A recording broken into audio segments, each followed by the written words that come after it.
ही system एकदा पटलावरती ठेवा, कशा पद्धतीने केलं जातं.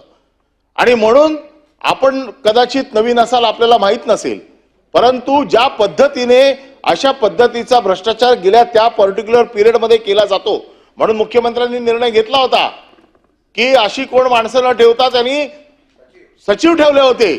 परंतु आपण परत आलेला आहात, पुन्हा आपली फसवणूक होऊ नये म्हणून प्रिकॉशन म्हणून आपल्याला मी हे सांगतोय की अशा पद्धतीचा कार्टर केलेल्या अधिकाऱ्यांवरती, कारण याच्यावरती फार मोठा घोटाळा आहे.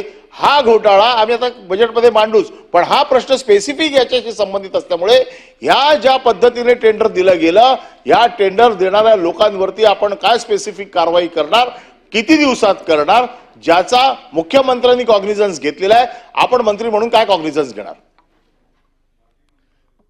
अध्यक्ष महोदय, ही वस्तुस्थिती आहे की ज्या खात्याचा मी आज मंत्री आहे त्या खात्याचे सन्माननीय सदस्य अनिल परब साहेब सुद्धा मंत्री होते. त्यामुळे मला 3 महिन्याचा अनुभव आहे, त्यांना तब्बल 2.5 वर्षाचा त्या ठिकाणचा अनुभव आहे.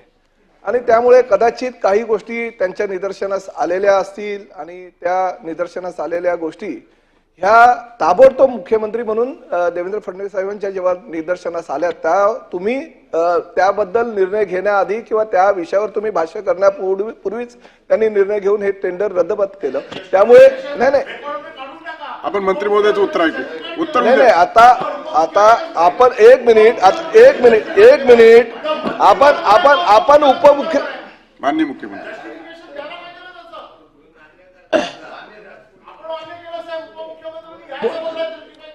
मुळात असं आहे की माननीय उपमुख्यमंत्र्यांनी या सभागृहात काय सांगितलं आता मला रेकॉर्ड माहित नाही, पण त्यांनीही त्याला मान्यता दिली नव्हती.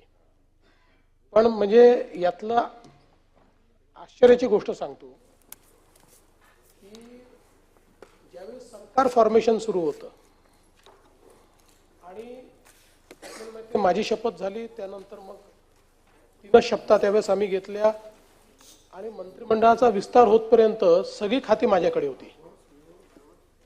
त्या दरम्यान हा वर्क ऑर्डर देऊन टाकण्यात आला. काय झालं आणि माझ्या ते लगेच लक्षात आलं की ही काहीतरी गडबड झालेली आहे. डिस्प्ले मुख्यमंत्री बोलताय, उपमुख्यमंत्री डिस्प्ले टीव्ही. म्हटलं तुम्ही मान्यता दिली आहे का?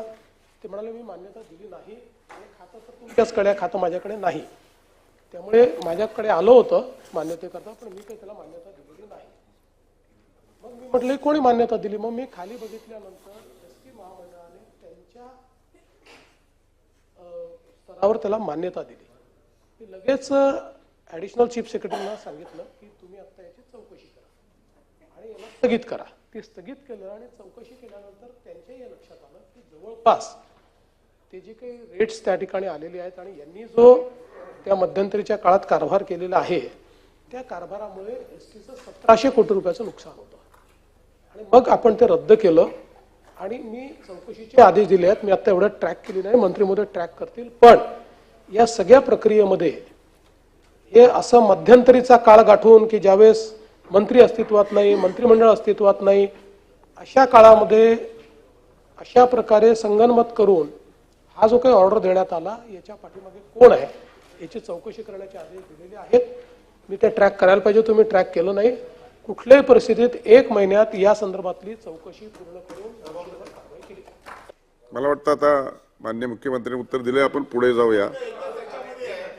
आता परत परब साहेब, आता मला वाटतं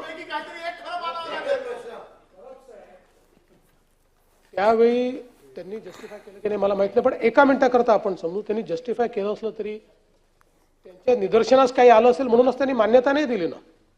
त्यांनी मान्यता नाही दिली त्याला. हा ते असेल, पण त्यांनी त्याला मान्यता दिली नाही दिली. ते त्यांनी म्हणजे त्यांच्या काळात त्यांनी ते थांबवून ठेवलं. मध्यंतरीच्या काळात हा ज्यावेळेस व्हॅक्युम होता तेव्हा त्या लोकांनी ते करून टाकलं. मी त्यानंतर स्पष्टपणे विचारलं, कारण खातं त्यांच्याकडे होतं तेव्हा मला याची कल्पना होती खातं त्यांच्याकडे. मी म्हटलं तुम्ही अशी काही मान्यता दिली आहे का? ते म्हणाले नाही मी थांबवलं होतं, मी त्याला मान्यता दिलेली नाही. मग मी लगेच फाईल मागवली आणि त्याच्यानंतर हे सगळं लक्षात आलं की त्यांनी त्यांच्या स्तरावर या मान्यता दिलेल्या आहेत आणि म्हणून मग लगेच मी ACS ला त्याला नेमलं खरं म्हणजे आतापर्यंत ती चौकशी पूर्ण व्हायला पाहिजे होती, पण माझंही दुर्लक्ष झालं. तात्काळ ती चौकशी पूर्ण करून दोषींवर कारवाई करतो. प्रश्न